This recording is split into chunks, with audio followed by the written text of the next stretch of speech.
But you wanna bet that I can get you back inside your head before the summer ends and spread a little love. Just for a little fun, I'll make you come back to me before the rise of every sun. Baby, it's meant to be, I know you got a man, but he don't understand. You're gonna be a heartbreaker. You're such a love taker. So just suck me in and you can toss me like a cigarette. 'Cause I just wanna be a bad habit, yeah.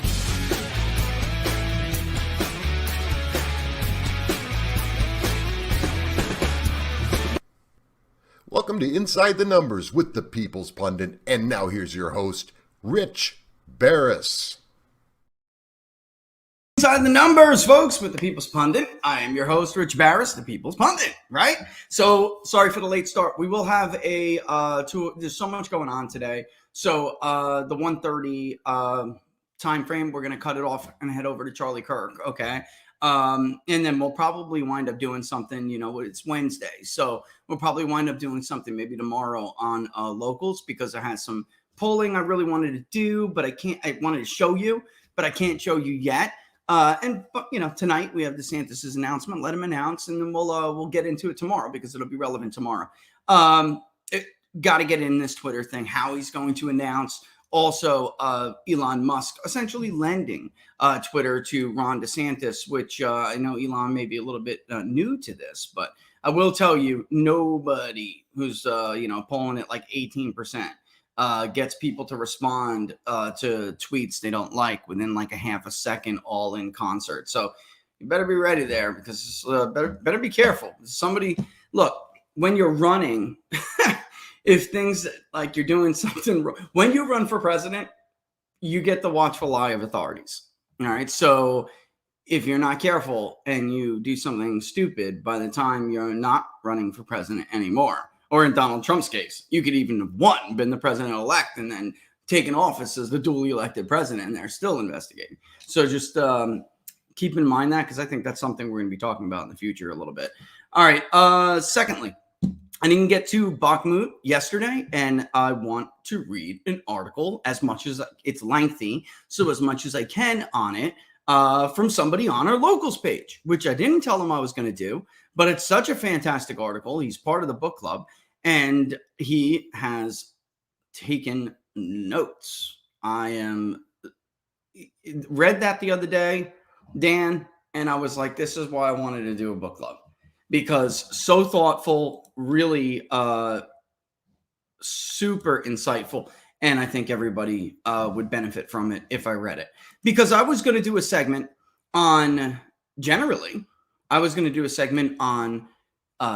the war machine, war propaganda, and how historically war propaganda has always been the most difficult propaganda to resist for populations. And depending on what country it is, there can be some nations that are just, how could I put it, not gullible. We are, in fact, a very gullible nation, or what Jack Snyder would call a myth-believing nation, all right?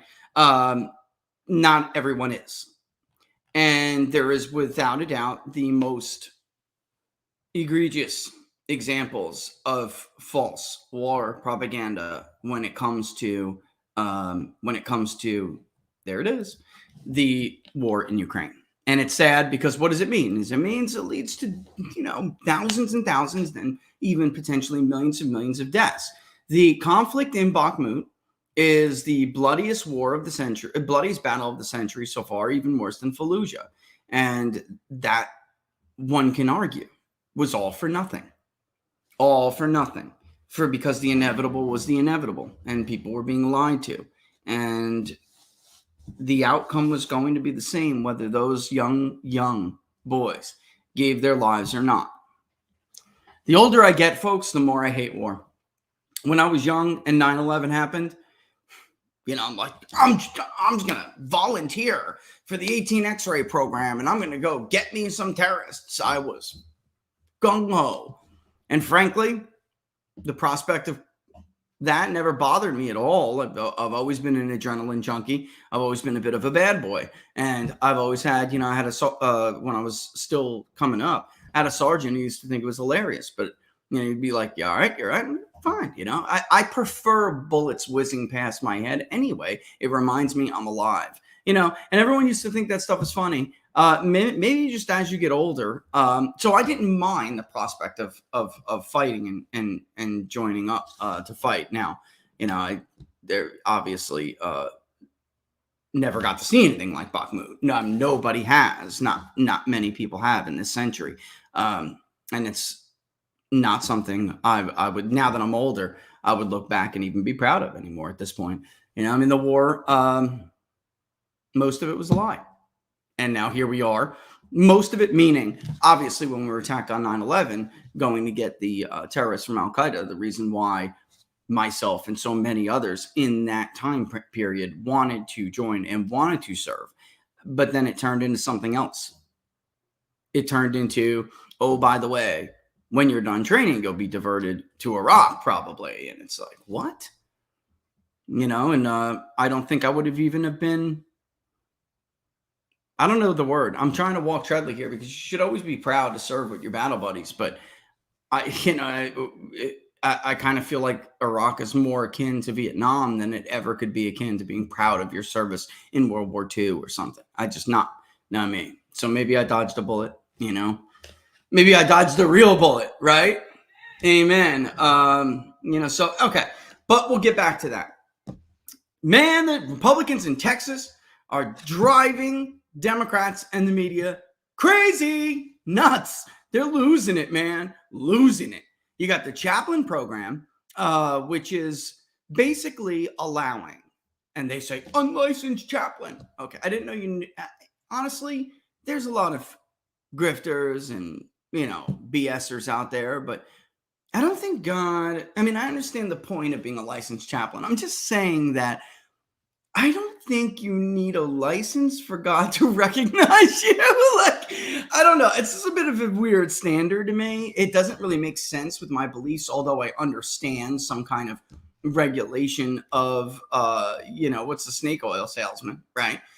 But really, some of the most holy people I've ever known helped me the most. A sponsor, right? At NA, right?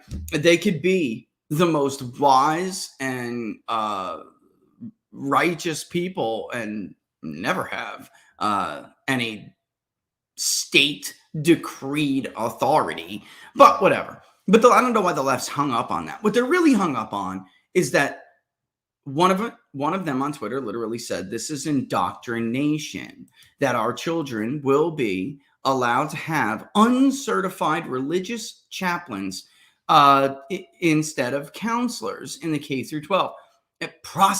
Proselytizing children.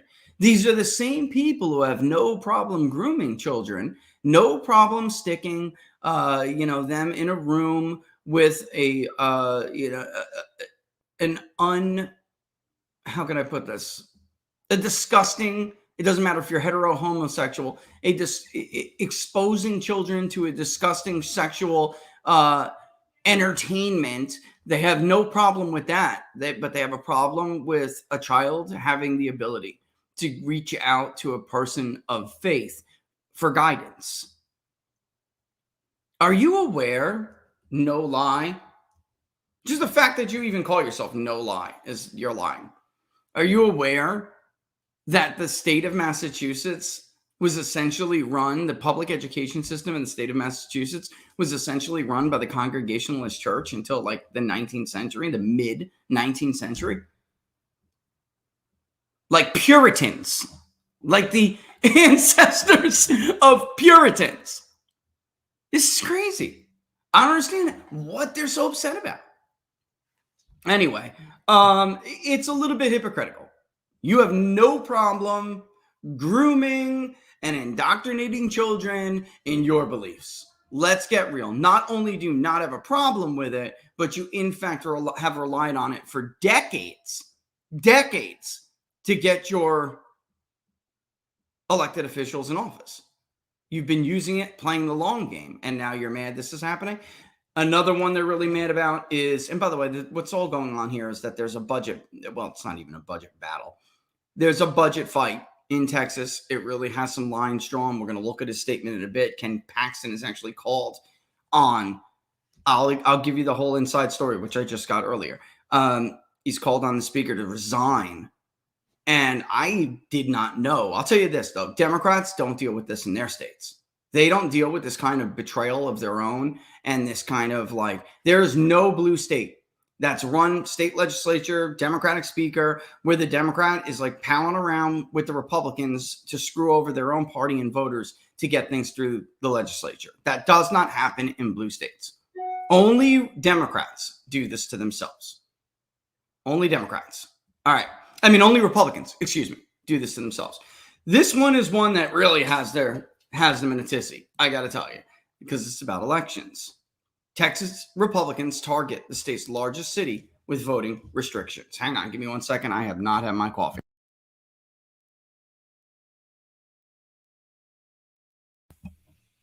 Republican lawmakers in Texas are targeting Houston, the state's largest city and Democratic stronghold, with a series of bills that would limit local authority to administer elections and give that power to the state. Oh my God. This is a sin of the highest order. Don't forget to get your solar generator, TPP 10 at 4patriots.com. It's right here, Laura. TPP 10 at checkout. All right. House Republicans on Tuesday gave final approval of two bills, both already passed by the Senate in April, that would affect elections in Harris County. By the way, how do you think Sam Houston would feel about the present situation in the city of Houston that bears his name? This is a man who basically achieved one of the most incredible feats in the history of warfare. How do you think he would feel about this? Both already passed by not this bill. I'm talking about the state of the city who bears his name. All right. It is the third most populous county in the country. One bill, SB 1750, would get rid of the election administrator position in the county, eliminating, this is hilarious, eliminating a nonpartisan role and give their authority to the county clerk and tax assessor collector. Folks, stop it. A nonpartisan role? The election administrator position in the county is a nonpartisan role? No, it's not. Just because you don't have an R or a D after their name, or it does not make it a nonpartisan role. Of course it's partisan. That is the big, yeah, and the Wisconsin Supreme Court election isn't partisan either. Yeah, okay. And the Congressional Budget Office is nonpartisan, right? Sure. And the Brookings Institute is a nonpartisan think tank. Get my ass. Another SB 1933 could give the Texas Secretary of State, currently a Republican appointed by Greg Abbott, the governor. No kidding. That's how governments work in this country. Administrative oversight of a county office administering elections. They should have oversight.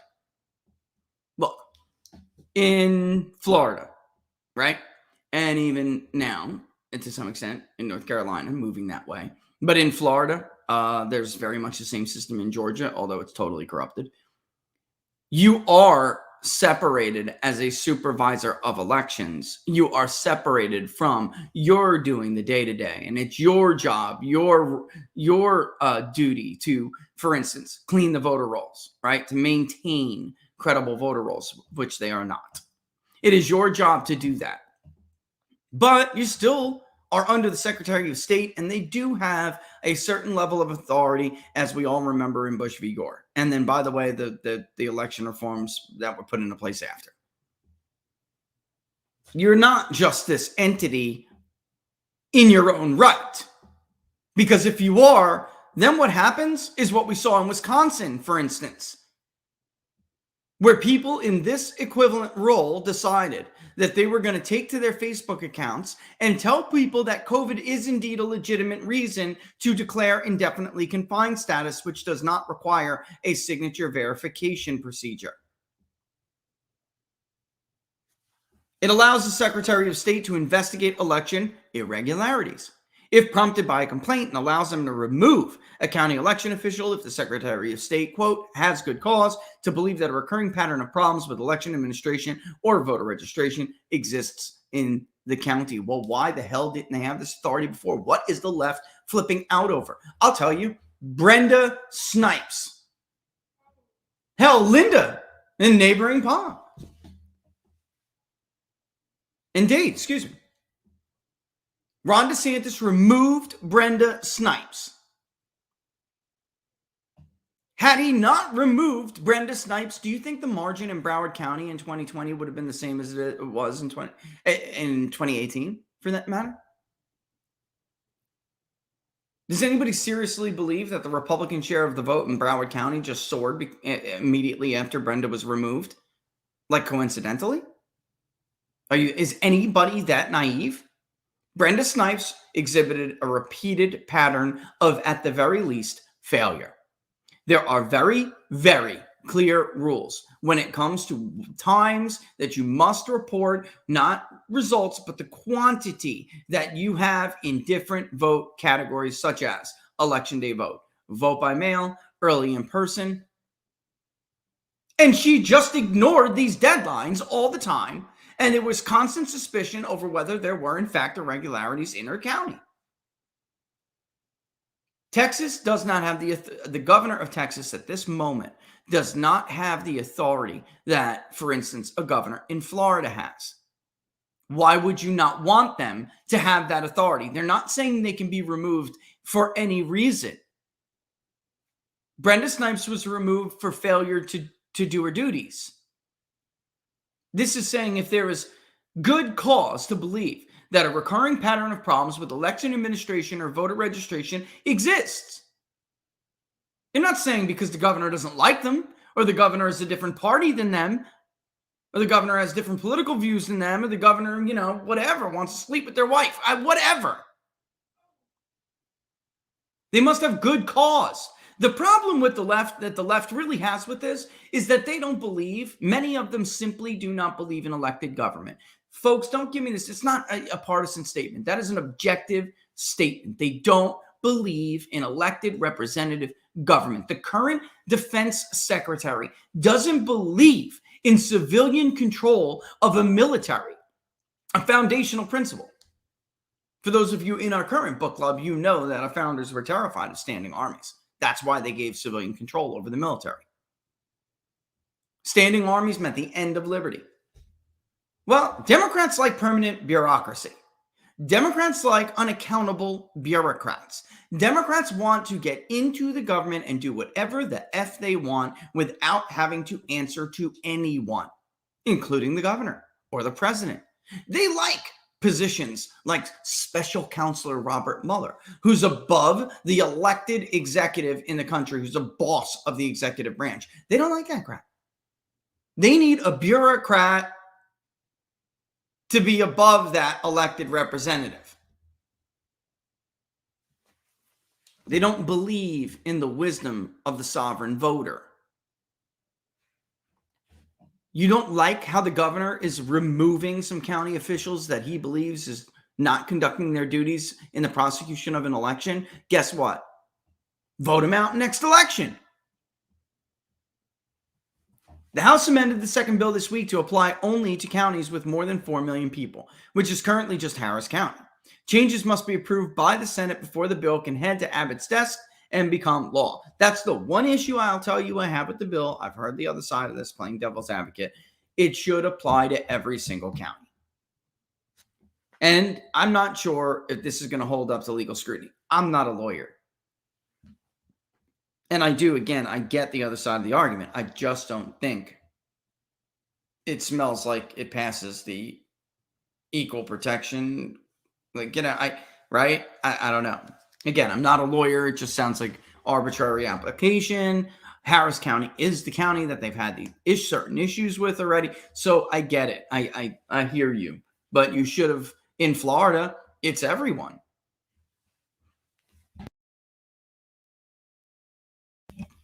The county attorney, Christian Manafee, said that Republican legislators' latest effort targeting Harris County is part of a trend of trying to make it more difficult to vote. And that's not true. and to administer elections. That's not true. You know what it really means. And to subvert local control. He pointed out that currently all three local officials being targeted, the county election administrator, clerk, and assessor collector, are black.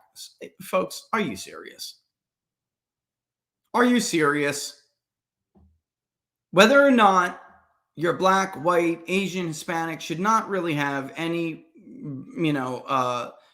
any relevance toward whether or not you're giving people good cause to believe, again, that there's a recurring pattern of problems in your area. I mean, just because they're a minority does not make them exempt from certain laws, right? And that's honestly what the law is this is what the law is trying to establish. Now, again, trying to make it more difficult to vote is ridiculous. Harris County's turnout rate has done nothing but increase over time. So if there has really truly been this effort to make it harder to vote in Harris County, boy, they've done a crappy job. Because minorities, not only in Texas, but across the South, across the Midwest, Southwest, everywhere, are voting at higher rates and in higher numbers than ever before, and steadily been doing so in the case of black voters since at least 1988. There is simply no evidence to support this ridiculous, regurgitated, rehatched, regifted allegation that people are always trying to make it more difficult to vote. If that was true, we would see decline in turnout rates, but in fact, we do not. You so-called academics are such the laughable bunch. It's simple arithmetic. Put away your little pen and stop with your funny little words trying to make yourself sound smart. The bottom line is, are non-whites voting at higher rates every election year? The answer is yes. So that's the end of the game. He said the county is planning to file a lawsuit, and this is what I'm saying. Again, it's not equitable, so I wouldn't be surprised if this lawsuit succeeds. The law should have been written for every single county. We'll see how successful we are and how it shakes out in the courts, he said. When you're elected by people to protect communities, to protect public officials, as a civil lawyer for the largest county in the state, it's my job to use every single tool in my toolbox to fight back against these laws. The problem, Mr. Menifee, is that you're full of crap. I don't know what else to say. You don't want bureaucrats accountable to anybody. That's really what's at issue here. Not whether or not they're unfairly targeting Harris County and Harris County alone. If the law read every single county, rest assured that Mr. Menifee would still be filing this lawsuit. It would just be written a different way. State Senator Paul Bettencourt, a Republican who represents Houston and who authored both bills, said election problems in Harris County in 2022 prompted him to introduce the legislation. About 20 Harris County polling locations ran out of paper on Election Day in 2022, and some GOP officials said the ballot shortages targeted Republicans. But that claim has been debunked. Okay. By the way, I'm not intimately familiar with that, but I will say this. They would tell you that the claims have been debunked in Maricopa County as well. And of course, they are not debunked. 1 second. It's Laura, please look at this text I'm about to send you. It's just driving me nuts. It is. I thought, you it's like every day you do this. You tell every day right? Every single day. It's above and beyond.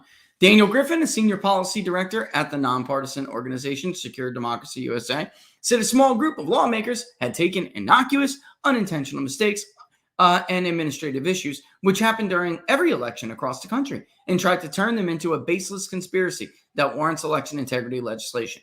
The evidence underpinning this desire to drastic change seems pretty limited. I think the kind of things we saw in Harris County, they've been reporting that it's been overblown. There's been reporting that it's been overblown. That sentence makes little sense. Think about how that person talks. I didn't misread that. The evidence underpinning this desire for drastic change seems pretty limited. I think the kind of things we saw in Harris County, there's been reporting that it's been overblown. What report? What's the specifics? It's not been overblown. You have a sacred duty to make sure that to make sure that the election is conducted competently and that you are not at all giving any kind of impression that something is amiss, something's untoward, some unsavory thing is going on, that there's some kind of foul play involved. And you fail every time. This is the stuff we read every damn election in Florida, right, Laura? Every election with Brenda. Oh, it's been overblown. Oh, these people are conspiracy theorists. Oh, this, oh, that. Yet, now that she's gone, there aren't these problems. And the results look different, by the way. But there aren't these problems anymore. Nobody finds that remotely curious? I just think that it's the same story, different area. All right. Also, I have to tell you about the Speaker of the House in Texas, because if I don't, you won't know the whole picture about this whole. If you've been following the budget battle, you're wondering how the hell does this stuff happen in red states? Like, why does this not happen in blue states? Well, I think Ken Paxton put it best. Okay. I'm just going to read. Ken Paxton, the Attorney General of the state of Texas, has called on Speaker Dade Phelan to resign. And I'm going to read his statement and then tell you the skinny. I'm going to give you the skinny. All right. Statement from Texas Attorney General Ken Paxton. After much consideration, it is with profound disappointment that I call on Speaker Dade Phelan to resign at the end of this legislative session. Texans were dismayed to witness his performance presiding over the Texas House in a state of apparent debilitating intoxication. Folks, the man was drunk. The man was drunk. Either he's drunk or he was having a stroke. But it was a disgrace. I didn't realize it. And Don, our good friend Don, was like, just earlier, was like, you have got to see this. And it's not funny. I mean, if this is how you take your role, I don't know what to say. And I'll show it to you. I'll show it to you in a bit. But there's more than that going on, and I'm going to give you the skinny. His conduct has negatively impacted the legislative process, without a doubt. Wait for the skinny. And constitutes a failure to live up to his duty to the public. Texans were relying on the House to pass critical conservative priorities, including protecting the integrity of our elections and preventing Chinese spies from controlling Texas land. His failures as Speaker have created a credibility crisis for all Republican candidates and for our entire party. While I hope Speaker Phelan will get the help he needs, he has proven himself unworthy of Texans' trust and incapable of leading the Texas House. I'm going to show it to you, and then I'm going to explain what Attorney General Paxton is talking about when he says that he screwed up the legislative session and that they were expecting, the voters were expecting critical legislation, including this issue with Chinese. What's the word? They did this in New Jersey too. What's the word, Laura? I mean, you go in and try to, they're literally Chinese, and they weren't even spies. They were just their allegiance. Clearly, that company's allegiance was to the CCP, and they're trying to buy up toll roads all over the tri-state area. Texas is having this issue only with land that can be developed, and it's not just these are people who are openly pro-CCP or openly allegiant to the CCP. These are spies. And then, of course, the bill that we were just reading was not the sum total of what Republicans were trying to get done for election integrity in Texas. Well, why did this not get passed? Well, a lot of it starts with this guy. And it's not because he's, a drunk. That's part of it. And I understand, Ken Paxton using that, or at least citing that. But that's not it, folks. Well, let's watch his behavior and you will see what Ken Paxton is talking about. but it's how he decided to govern the House in Texas. Mr. Campbell sent an amendment. The amendment is acceptable to the author. Is there objection to the opposite amendment? And the chair has none. The amendment is adopted. He's absolutely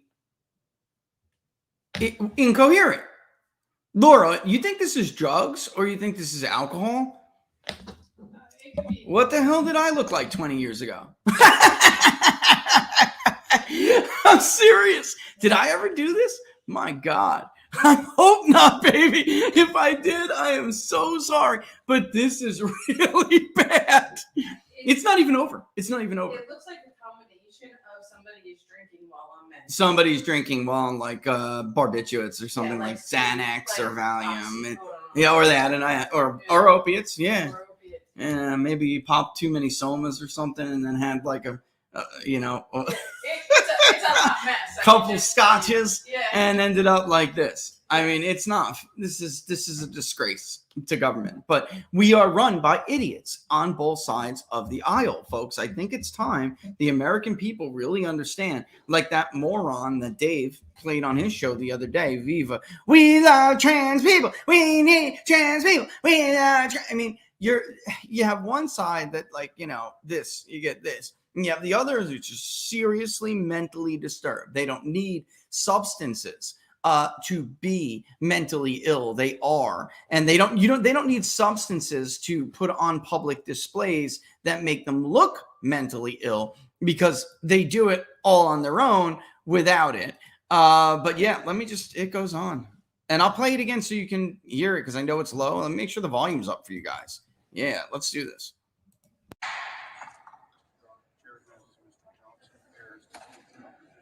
The chair recognizes Mr. Johnson of Harris. I'm gonna let it roll Mr. Johnson again. of Harris to speak in opposition to the bill. That took all of his energy and focus. The chair recognizes Ms. Niave Criado to speak in opposition to the bill. I'm sorry. Do it again. Mr. Speaker, I move adoption. Mr. Campbell sent an amendment. The amendment is acceptable to the author. Is there objection to the opposite amendment? And the chair has none. The amendment is adopted. It's terrible. The chair recognizes Mr. Johnson of Harris. Mr. Johnson of Harris to speak in opposition to the bill.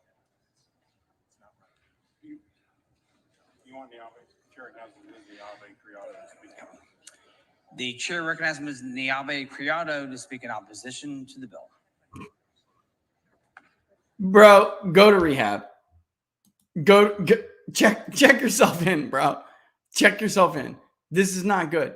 We're in trouble as a nation. We are just in so much trouble that a leader of a party, a leader of a legislature would get up and do that.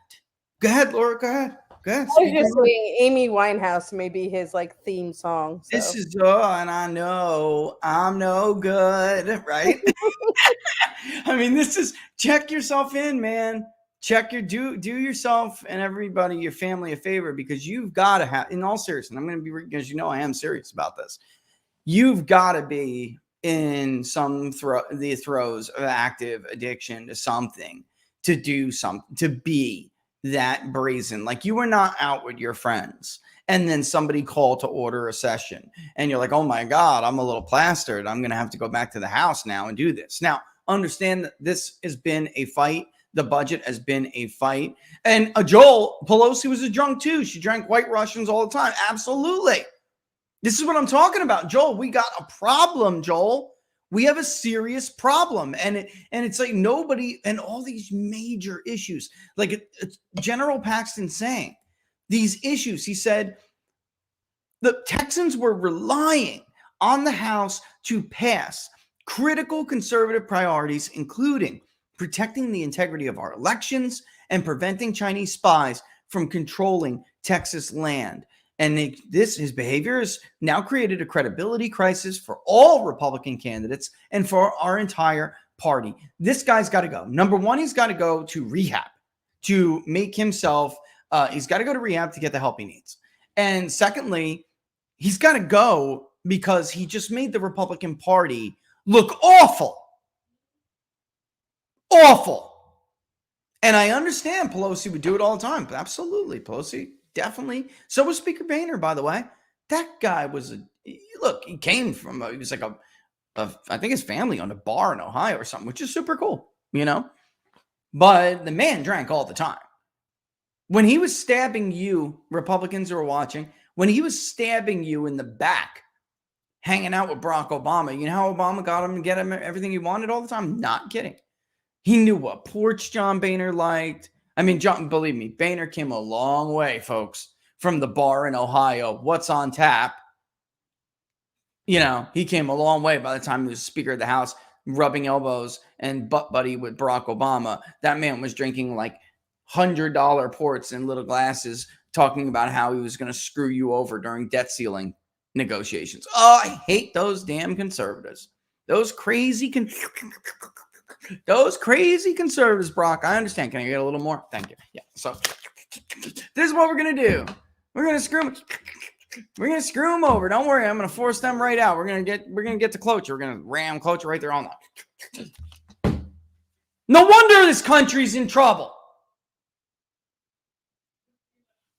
It's not even serious anymore. This isn't serious. We got serious problems, but these are not serious people. And then you have this other idiot from Missouri, I think. Oh my God. Can we get that? Here it is. Hold on.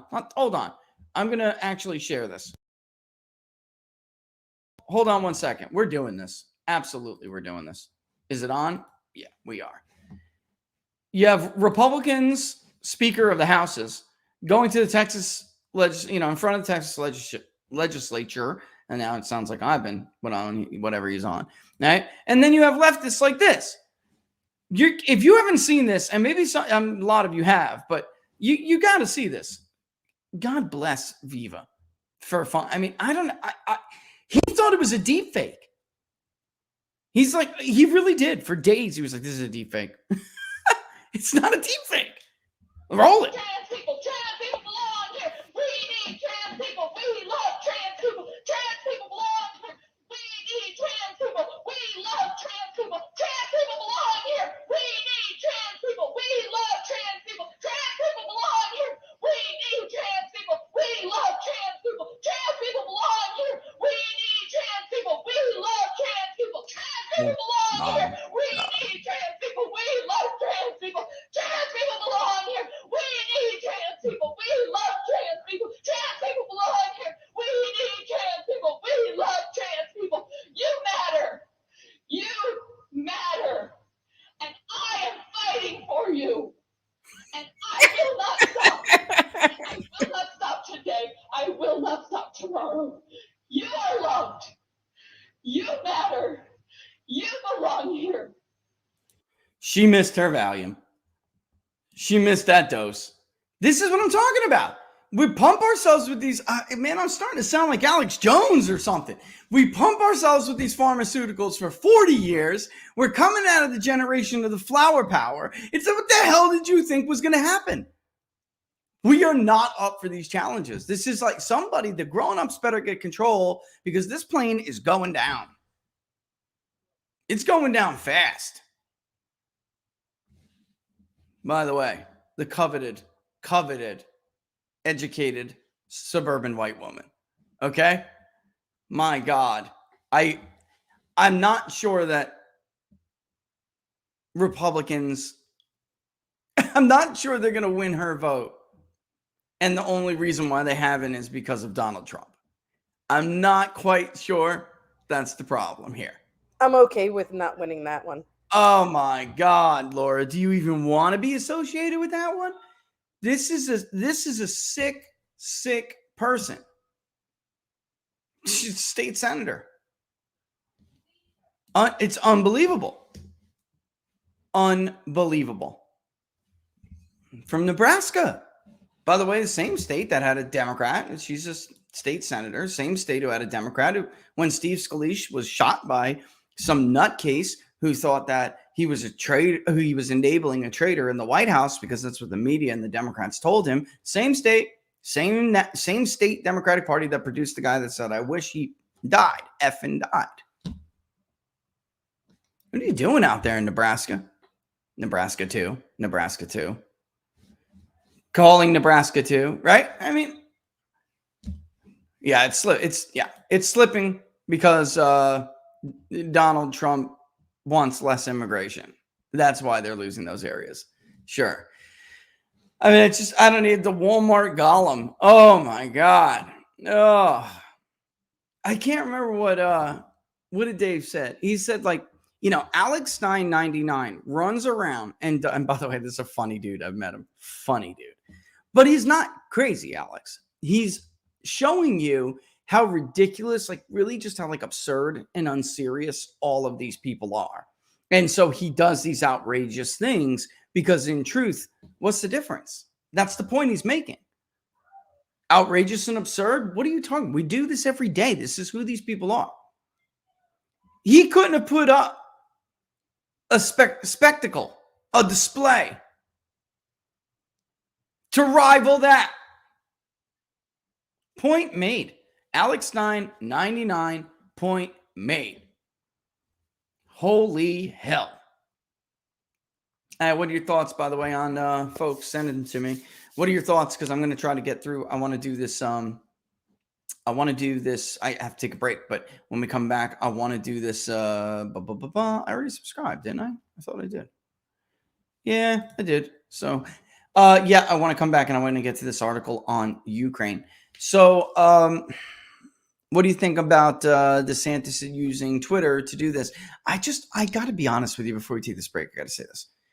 I'm stunned that nobody's figured out how to beat Donald Trump yet. Like, if you wanted to beat him, I'm stunned because it's already too late. DeSantis has already made mistakes. I'm listening to these voters and I'm telling you they're irreparable mistakes. He could flip-flop tomorrow and become something totally different. He could be a Trump praiser. And, I love the former president. He did great things, but it's just time to move on. Of course, that's not what he's doing. And in fact, yesterday and for days now, but apparently the speech will be including it too. It'll be digs, more digs on Donald Trump and this idea of the culture of losing, because his entire argument is an electability argument. And it actually relies on what last night I heard they're happy to hear. They're waiting for it. They think Trump's going to be indicted by this special counsel over the records violations, and they are elated. I mean, that had been their entire plan the entire time. Wait for Donald Trump to be indicted, talk about electability. That's his plan. But what I was just talking to somebody else too, who was apparently getting a bunch of crap, even though he's done more for their movement than anyone of his age. And I'm talking about Charlie. No, the stuff there, the crap Charlie gets too. And he's a tough kid. He's a tough guy. He's a grown man. He can deal. But the hippies now from the Rolling Stone, all this stuff, they're just going about this the wrong way. And I'm really stunned. It never ceases to amaze me how these people thought they were going to win like this, how they were going to beat Trump like this. And I know the secret sauce. I know it.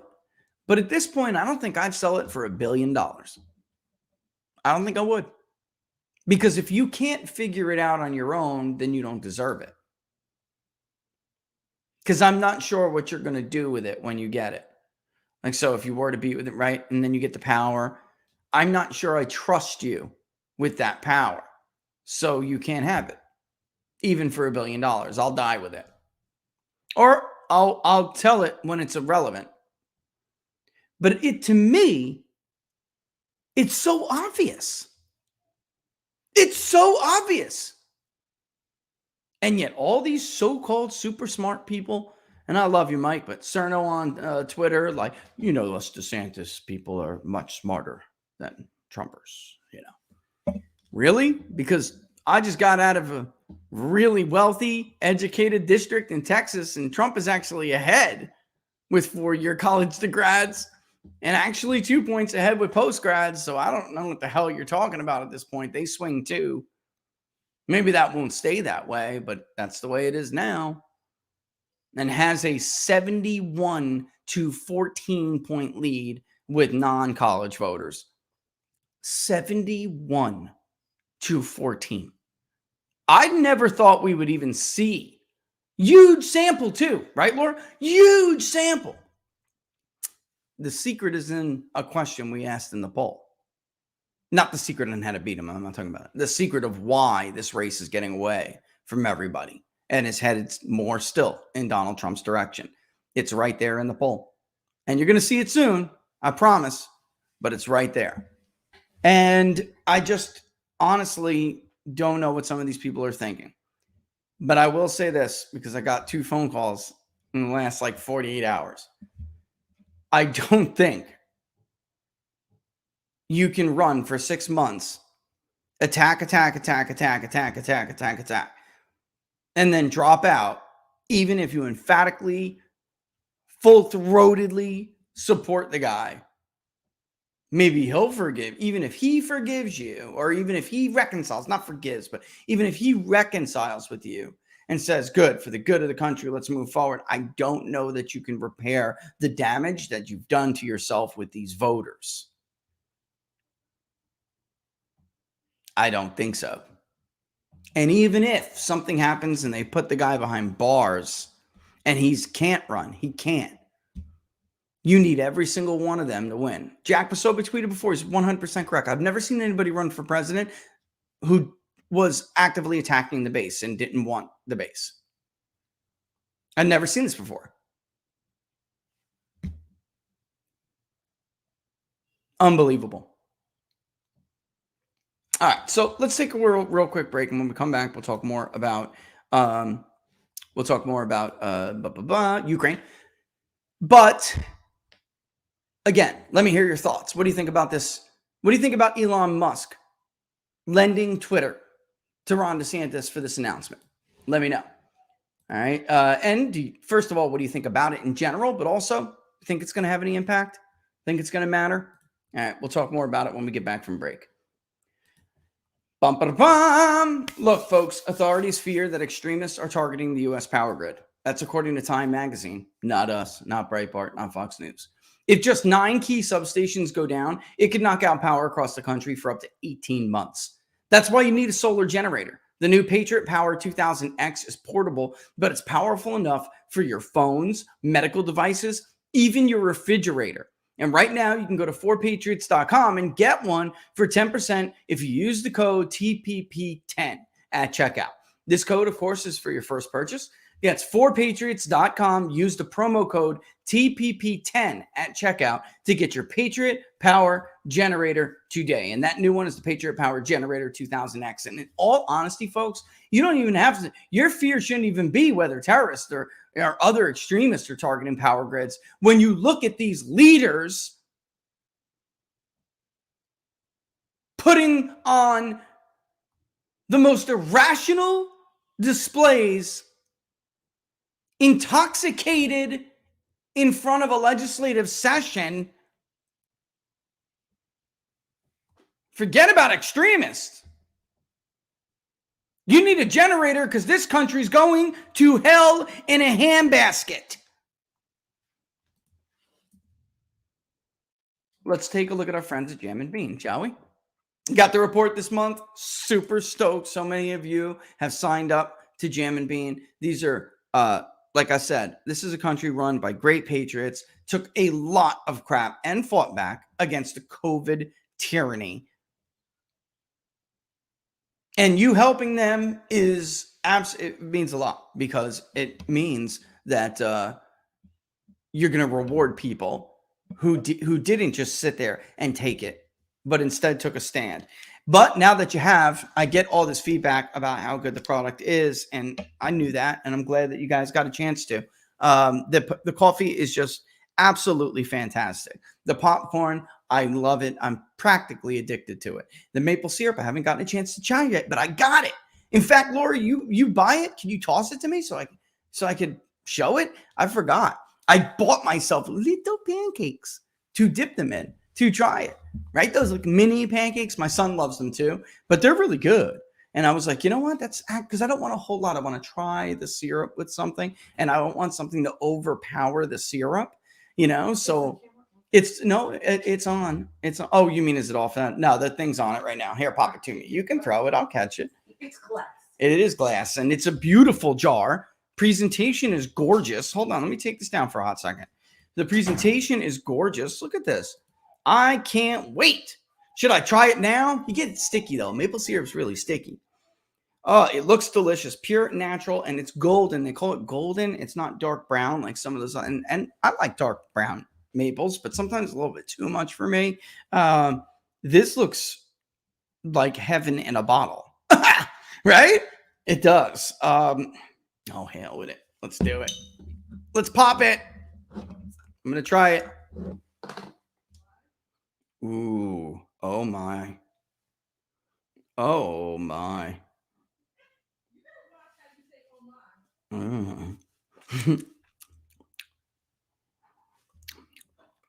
You got to try this maple syrup. You want a shot? It's delicious. I'm not doing that live on TV like you. It's much it's much stronger. Not stronger. The flavor is much more bold than I expected from a color that's so light. Michigan, you giving Vermont a run for your money, huh? Run for their money. It's all maple syrup. It's gluten-free. Man, that's good stuff. That is really good stuff. I'll tell you what, folks, that doesn't taste like supermarket maple syrup at all. That's delicious. That's 100% Michigan maple gold right there. That's delicious. Delicious. Anyway, let me tell you about it and we'll move on, all right? But wow, I'm pleasantly surprised. I thought it was going to be a little bit good, but that it was going to be I've had lighter maple syrups and they didn't have that deep of flavor. That's a very deep flavor and it smells. I don't even know what the word is, but it smells like maple. It does. Of course, it smells like maple, but there's something else that it's. I can't explain it. I don't know how to explain it, but it's beyond maple. It's delicious. It really is delicious, and it smells amazing. Wow, it really, yeah, like it's a bouquet, right, Jonathan. Like there's really like a bouquet of like, it's unbelievable. It's good, really good. And I didn't know, honestly, and it's 150 proof. Yeah, no, really good stuff. God. But right, if you go to Jam and Bean, right there, jamnbean.com, use the promo code TPP40 when you sign up for a new subscription at checkout. Use TPP40 and you will get 40% off that subscription for that time, for that month, and yet you'll still get the 10% for being a People's Pundit viewer on every subsequent renewal. And thank you to those who have already. Customer service with this company is out of control, right? Isn't it off the chain good?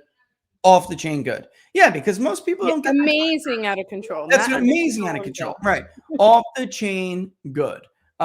People don't get that kind of it's companies, yeah, I don't know. Customer service in today's day and age is not at all what it used to be. And I've gotten emails from many of you telling me and sharing with me some stories that I expected, honestly.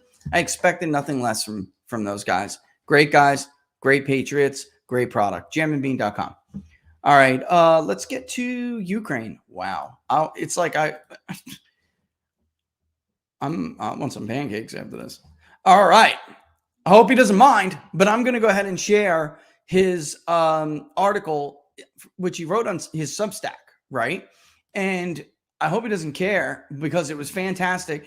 Corned, like corned beef, beef Catholicism Substack. And of course, that's Dan.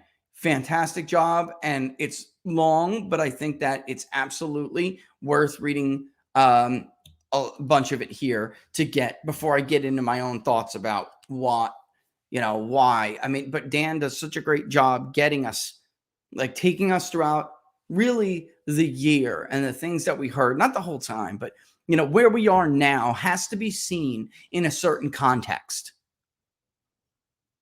If you were listening a year ago to all of these media outlets, you never would have thought that we would end up here now with the fall of Bakhmut, with what's left of the Ukrainian army running with their tail between their legs, the Ukrainian leaders begging the West for more stuff that honestly they're losing the manpower to even use. The whole thing has been a grift. Todd Wood, now Tucker's gone, so that's the end of Todd Wood's segments on Tucker Carlson Tonight. Todd Wood at CD Media told everybody how this was going to happen, exactly to the T, the entire scam, how they skim off the top, how millions of dollars in equipment, money, and other stuff are gone. And now they're asking for more, and they don't even have the manpower for this kind of stuff, yet Austin announces we're giving more. Again, we have a Secretary of State who doesn't believe in diplomacy and a Secretary of Defense who doesn't believe in the civilian control of the military. So why would you be surprised we're in these current predicaments? Why would you be surprised that this failure has occurred? And looking at the leaders from the first segment, how could you be surprised that the country is in the shape that it's in? Honestly, we should have come to expect nothing else.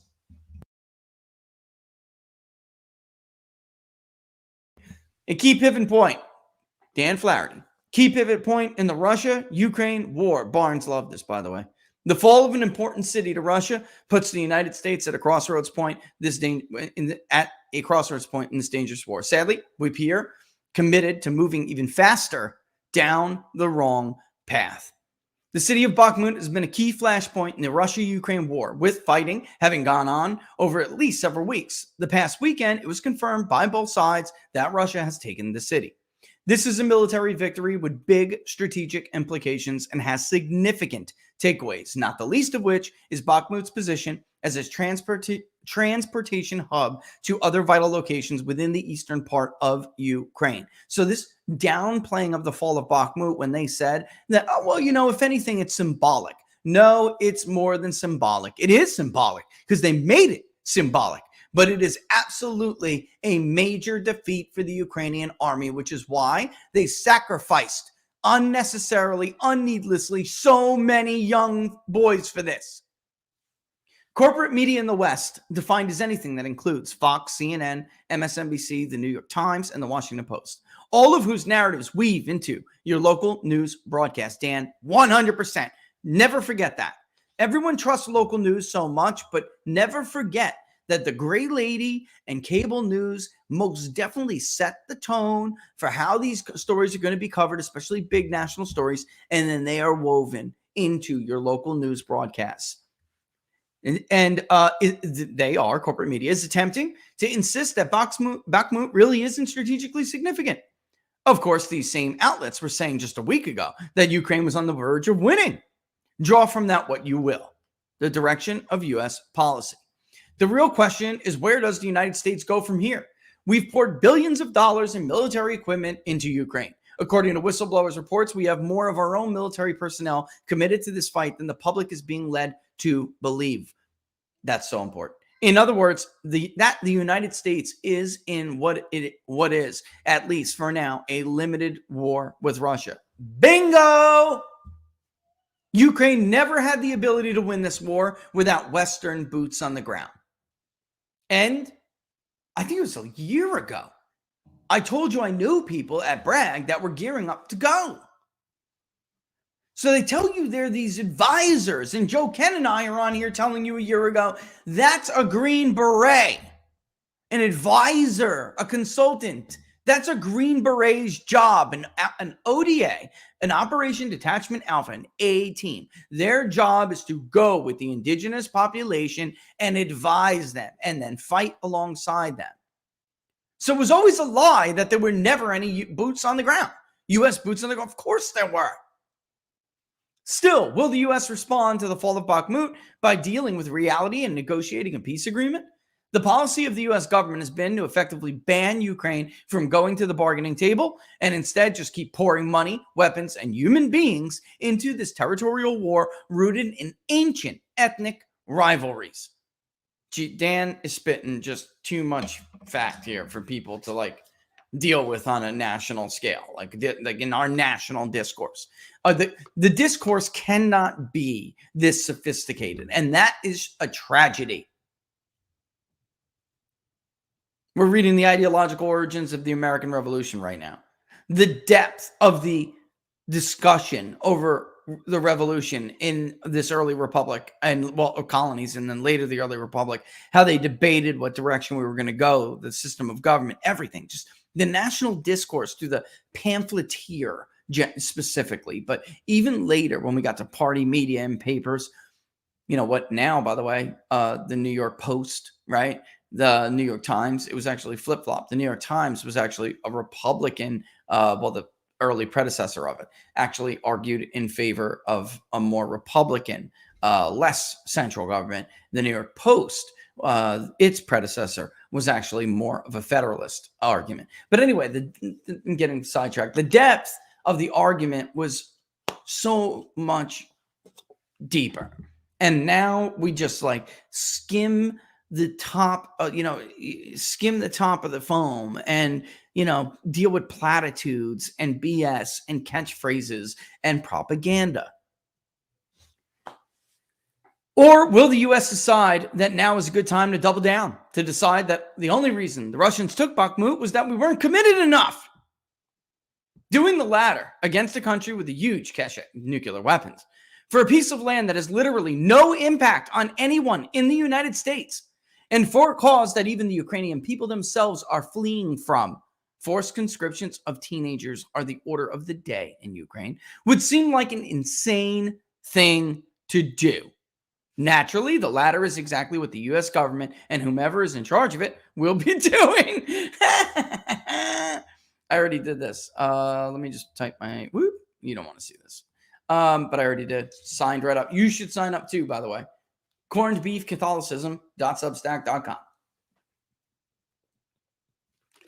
Little water for the I already put it out there, just so you know. For the drinking voice. All right, thank you.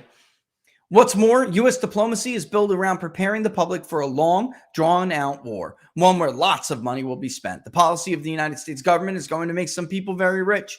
I'm not one of those people. I'm guessing you're not either. And if you're in the military industry or anyone else that benefits from laundering all this money through Ukraine, these are good times for you.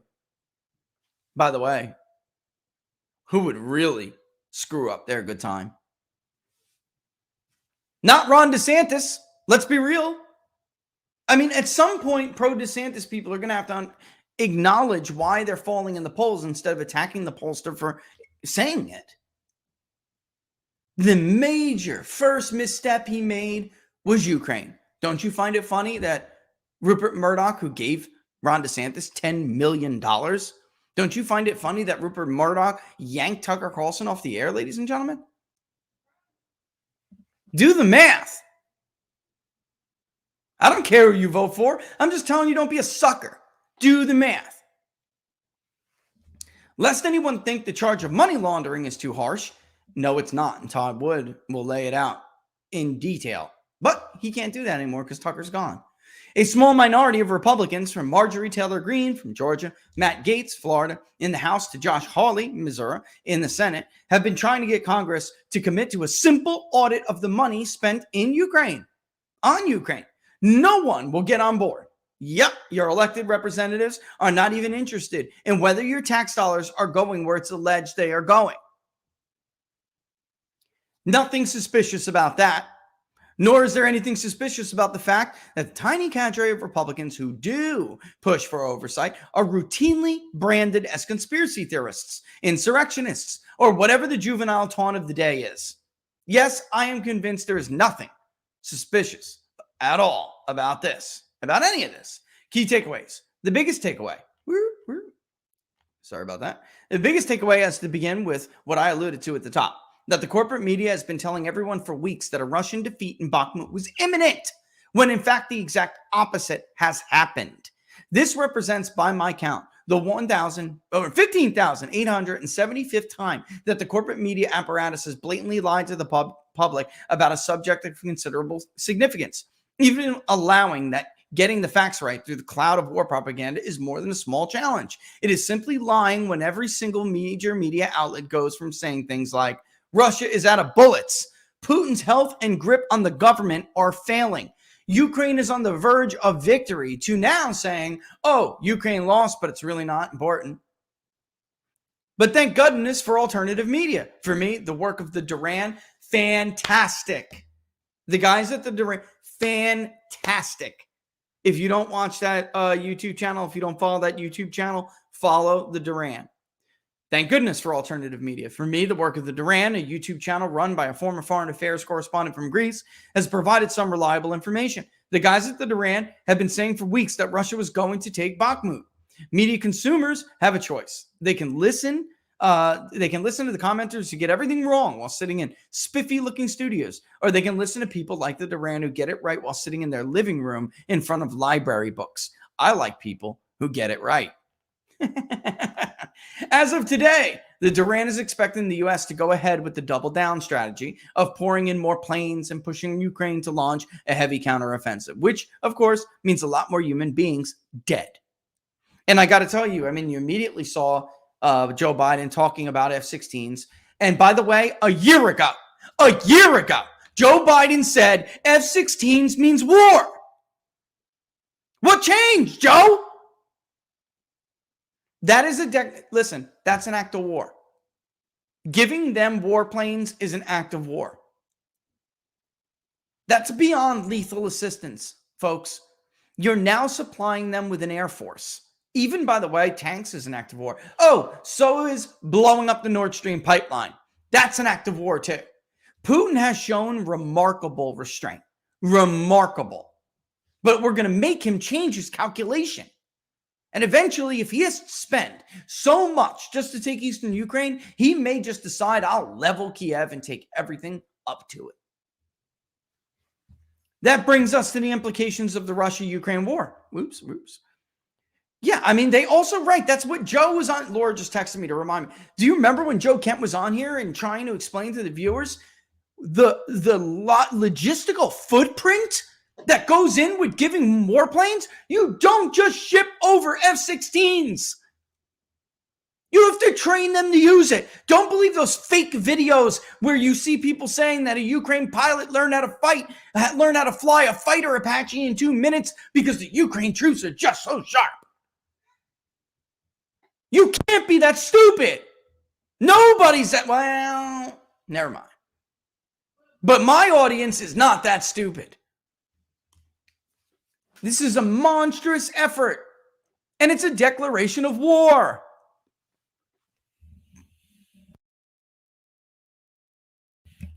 That brings us to the implications of the Russia-Ukraine war and the United States' unconstitutional escalation for our own presidential sweepstakes. Could you imagine if Donald Trump had the business interests and Donald Trump Jr. had the business interests in Ukraine that the Biden family has, and Donald Trump started an unauthorized war against Russia over Ukraine? Holy crap! Do we have to play the what if game, the imagine if game with that one? Here's the hard reality. There's only one candidate in the race that's publicly committed to finding a peaceful resolution to this, and that's Donald John Trump. It is the hard reality. And I'm going to continue reading this. This is Dan's opinion, obviously, but I'm reading it because I'm telling you this is one of DeSantis's major problems, and nothing he can do will fix it. There's nothing he can do to fix it. Being pro-war in the Republican Party at this point is a death sentence for any nomination.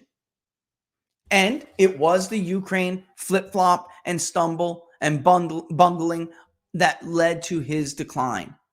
The indictments and his behavior during the indictments and the seizures and everything else, that just sealed the deal for DeSantis. There is nothing he can do to change the people's minds who have now switched to Trump over the last 2 months.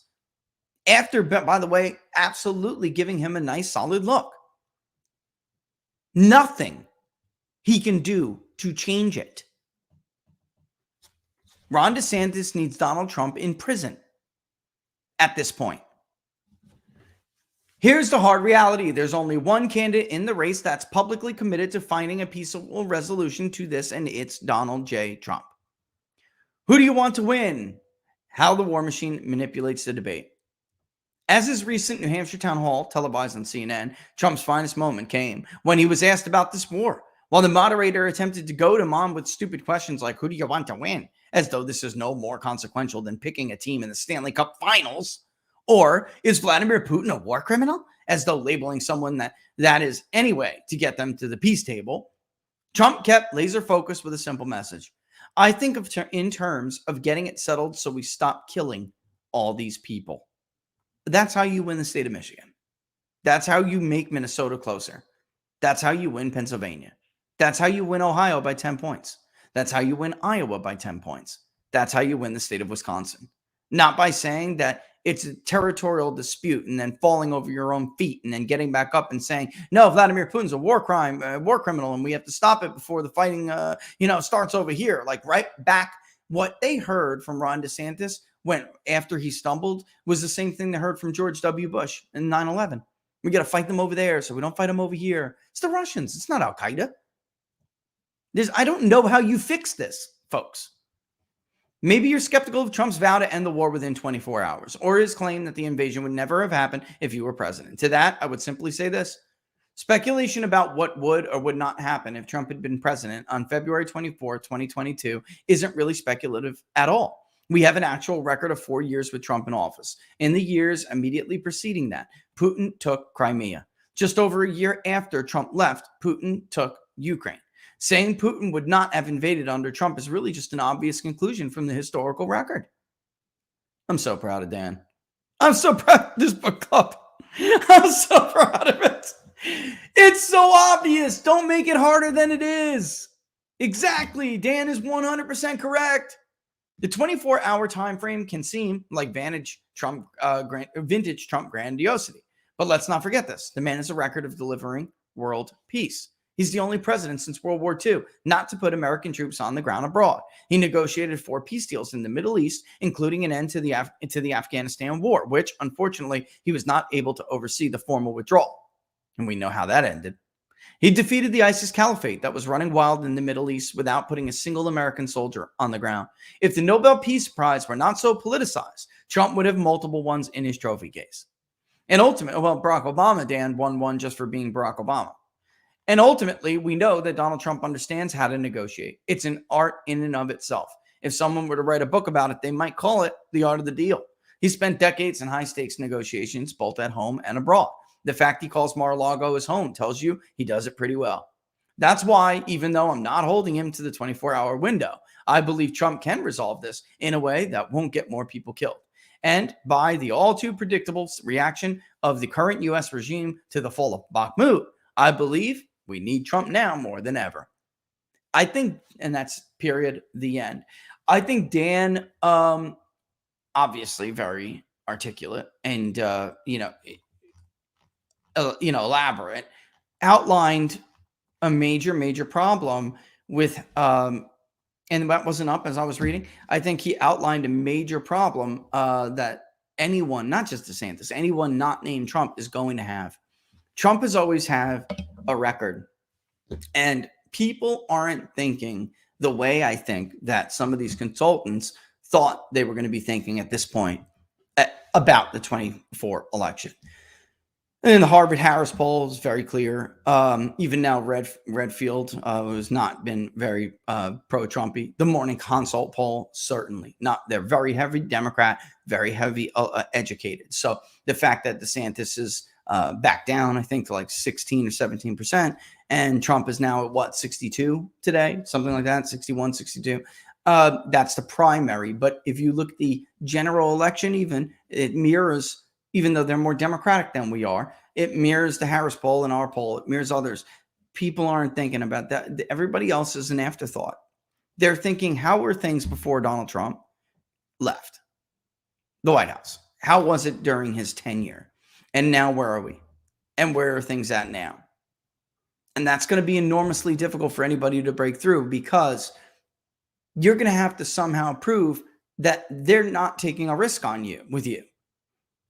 And the problem with DeSantis specifically is that he bungled this. There's no way now to tell voters they didn't hear, they didn't see what they heard and what they saw. They know what Trump is going to do on this and other issues. They don't know what DeSantis is going to do, and anything else is a risk. As one person, by the way, from very educated Tarrant County just told me, who makes $200,000 or more, not just, he told me Monday. Post-grad degree, everything. Moderate. The lane isn't there because people just don't want to take that risk. If the country was doing well, things were going well, then that's why, maybe they would. And they're certainly not going to do it when there's people. They're certainly not going to do it and take a chance on people who are mocking him or attacking people who, spit straight facts. They're not going to do it. And no Twitter algorithm that Elon Musk has clearly written for you and your supporters to attack people who say things you don't like is going to change that. By the way, that if what is happening, I suspect is happening, that's an in-kind campaign contribution. You better be careful. It is, Laura. It is. That's an in-kind campaign contribution. It's illegal, and the feds will come after you for it. So you best be careful. Better win so you can run that over there. I think Musk, wondering what your thoughts are on it before, by the way, so we get on that, because Musk is for peace. So it doesn't seem like it makes very much sense that he would back DeSantis. But Musk is not a political guy. He has always been in the favor because of what he does. He's always had the favor of pretty much both sides of the aisle in this country. And I think he's thinking that he can stay in their favor if he helps DeSantis beat Trump in the primary. The problem, he and others, they're new to this game, and they're making calculations like businessmen or Wall Street guys, and they're not really thinking about how this game really works. You lose. You take a gamble like this and you lose. The consequences are dire. And over the last 72 hours, the calls that I've been getting from people who once downplayed the consequences of losing, now starting to rethink, giving me scenarios like, what if on Wednesday night he announces and whatever, and then 6 months down the road he's getting his butt kicked, or not even before at some point before a vote's ever cast, he's getting his butt kicked and he leaves before he gets embarrassed. And then, let's hypothetically say he's all in for Trump after that point. You think it would be all right? It would be all right, right? No! It would not be all right. And the fact that this is just dawning on some people now, who I kind of thought is relatively educated, not relatively, like smart guys. I don't care about your education. I don't care if you got my stupid degrees or not. Are you a smart person? Do you appear to be an intelligent person to me? I'm honestly rather shocked. Right. I mean, the comments say it all. No, it won't be all right. No, it's not going to be okay. Now, stick with that hype. Go ahead, Laura. Go ahead. I just have a question, though. Yeah. Did anybody monitor that tweet last night about Ron running a ghost campaign for over a year? I don't know. I was wondering if his campaign approved that message. What she's talking about is something we've noticed. Nobody who's polling at 16%, folks, or 18%, has within a half a second 8 people on a string replying and attacking, all with the same message, all saying the same thing organically. It doesn't happen organically. It's very obvious what is going on. And but Laura, it's like, you think you're going to unleash something like that against people, and then they're just going to bring it up. Like, I mean, just forget it. I mean, and let it go and not bring it up. Like, let it go and just forget it ever happened for the sake of what? The 5% who you may not get. Because this is the thing. This is where they really, really miscalculated. Let me show this to you guys. And I know we're running out of time here, but I want to show this to you.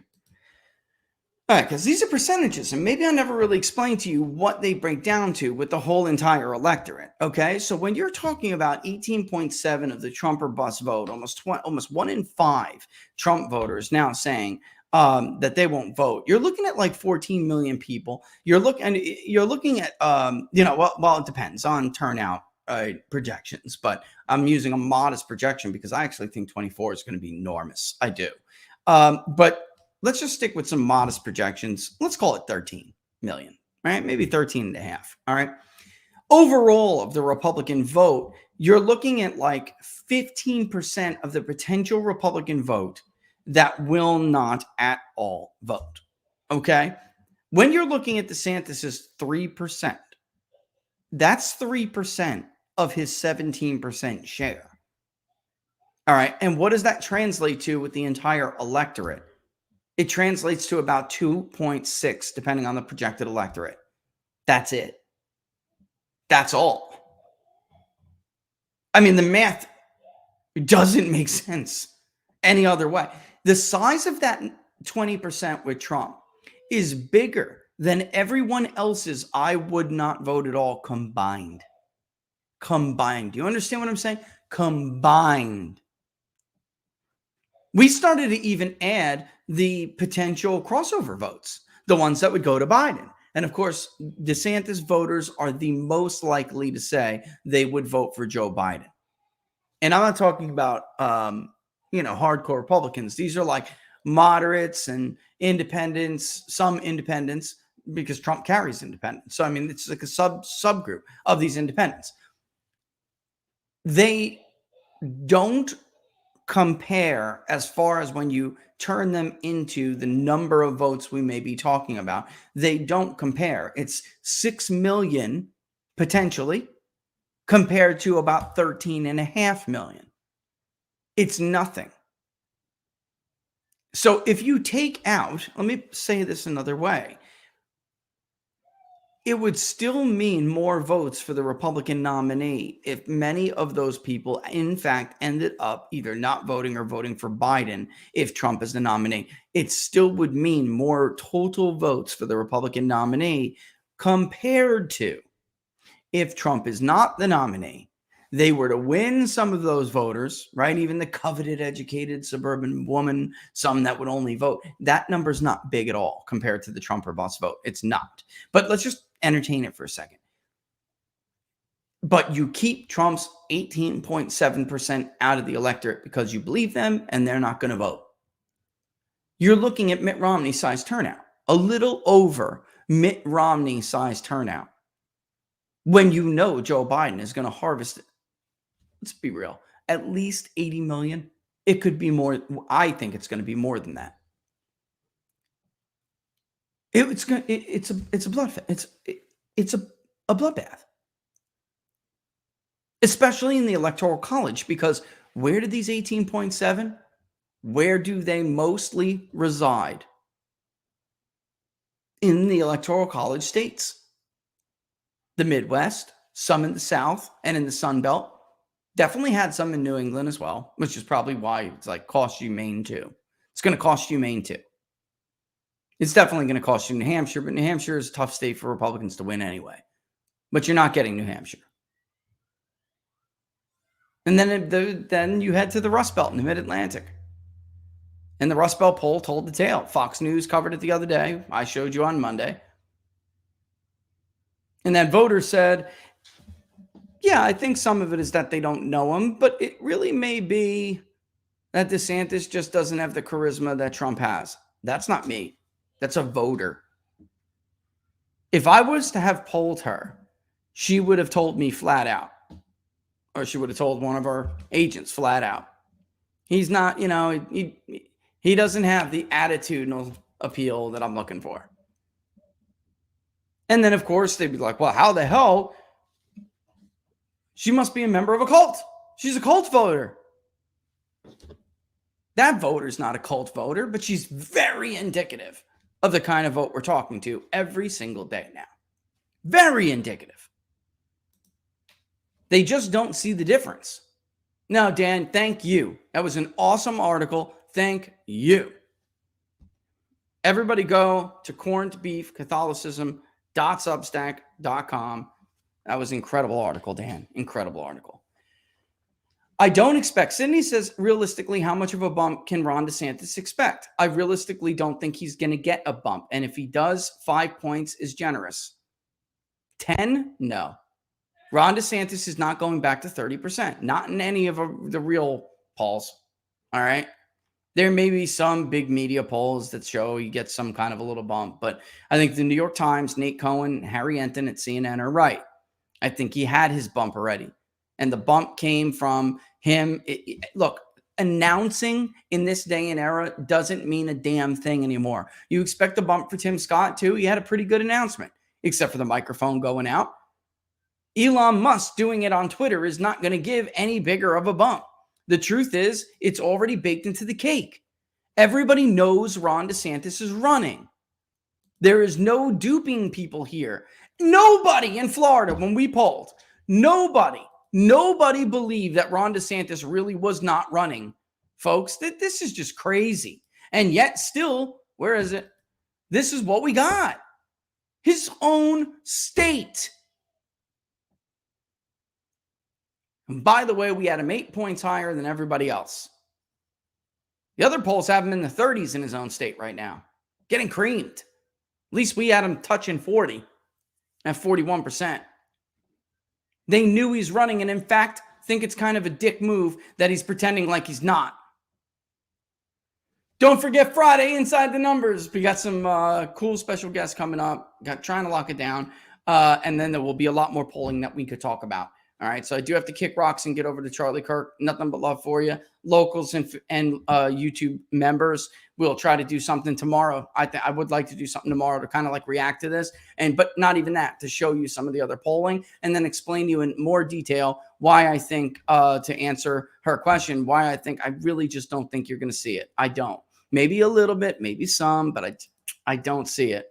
All right. So with that in mind, thanks for watching, guys. I got to get over to Charlie. Yep. It always stinks when somebody drops or something happens. So I'm happy to be there. All right. What's the deal here, Laura? I can't get on out of here. All right. So what I'm going to do is I'm just going to end the stream, guys. So no music going because he has to go straight to Charlie right now. Yeah. We'll see you Friday, though. Okay. Eastern Standard Time. And hopefully have something real cool for you. All right. All the best, guys. Deuces. Deuces.